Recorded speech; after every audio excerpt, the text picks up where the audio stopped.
Siria está aquí, a 8 horas de avión de España.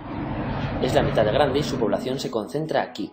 ¿Por qué? Porque toda esta zona es un enorme desierto, pero un desierto muy importante. Tiene un tercio de las reservas de petróleo del mundo y también de gas natural, según algunos el nuevo petróleo. Para sacarlo de aquí y llevarlo a Europa, hay que rodear toda esta península y salir por el canal de Suez. Como te puedes imaginar, aquí te cobran. Pero hay otra manera más fácil, la línea recta. El que controle estas tuberías las puede abrir y cerrar, como un grifo. Si no pagas, no hay petróleo, ni gas. Esta región es la polla. La civilización en el planeta empieza en 3 sitios y este es uno de ellos. Mesopotamia, aquí. Sumer, que te sonará menos, pero es el puto inicio de todo. Aquí también. ¿Recuerdas la Torre de Babel de la Biblia? La hicieron estos tíos. Egipto, aquí. Siempre ha sido un punto de contacto entre Oriente y Occidente, dando a Asia salida al Mediterráneo. Quizá por eso aquí nacen las principales religiones monoteístas, el judaísmo, el cristianismo y el islam. El islam es el último que llega y de hecho acoge a las dos anteriores. Adán, Noé, Moisés, Jesucristo son considerados profetas islámicos.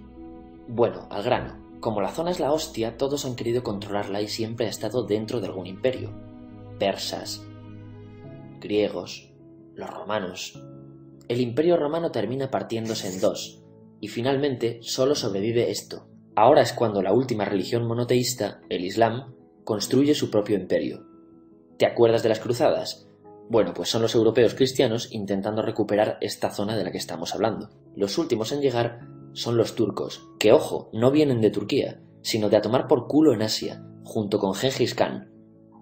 Lo conquistan todo y fundan el Imperio Otomano. El Imperio Otomano se queda ahí hasta la Primera Guerra Mundial, 600 años. Cuando acaba la Primera Guerra Mundial, aparecen pequeños países donde antes estaba el Imperio Otomano, y por primera vez vemos a Siria en un mapa. Hasta ahora la habíamos dibujado para no perdernos. ¿Y quién se inventa esos países?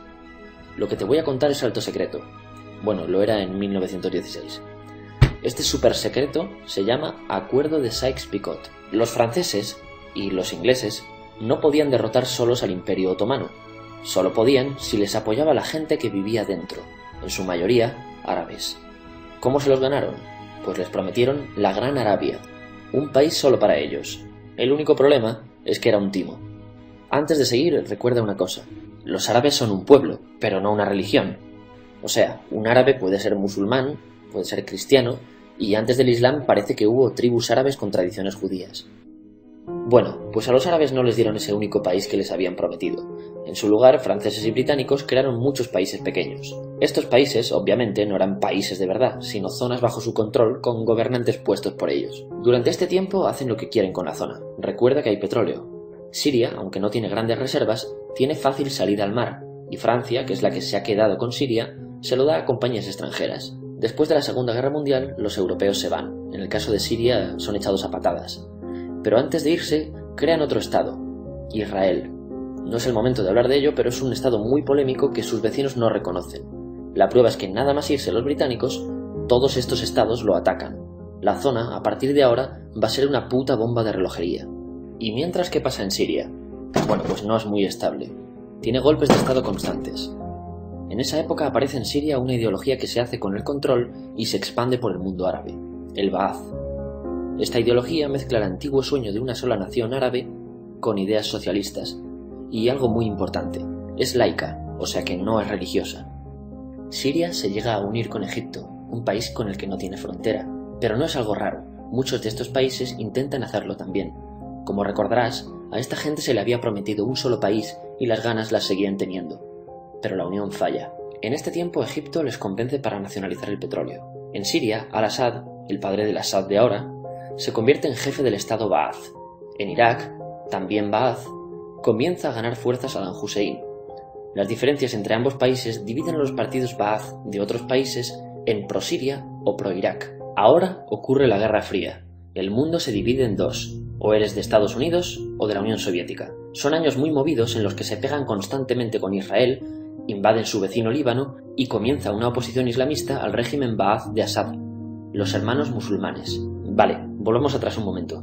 Recuerdas que la mayoría de árabes eran musulmanes, ¿verdad? Pues dentro de los musulmanes hay dos ramas fundamentales, los suníes, la mayoría, y los chiíes.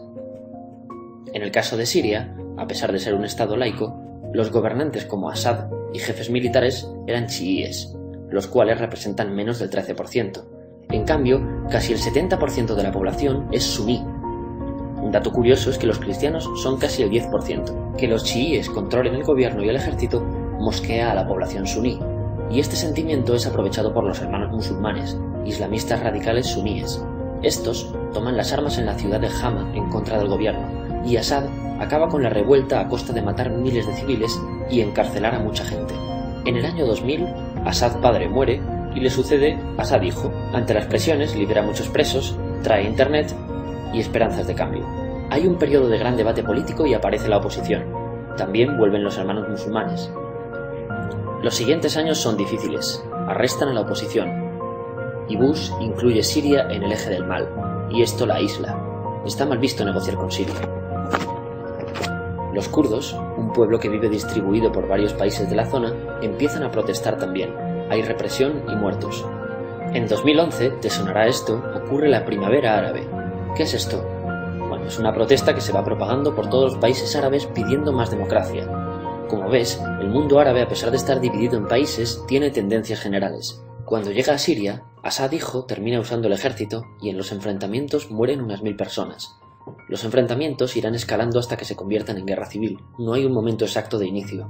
Lo importante es que hoy en día hay numerosas facciones en juego. Vamos a verlas. Pero primero piensa en que todo está dividido entre chiíes, la minoría, y suníes, la mayoría. Chiíes y además laicos, o sea no religiosos, son el gobierno de Al-Assad.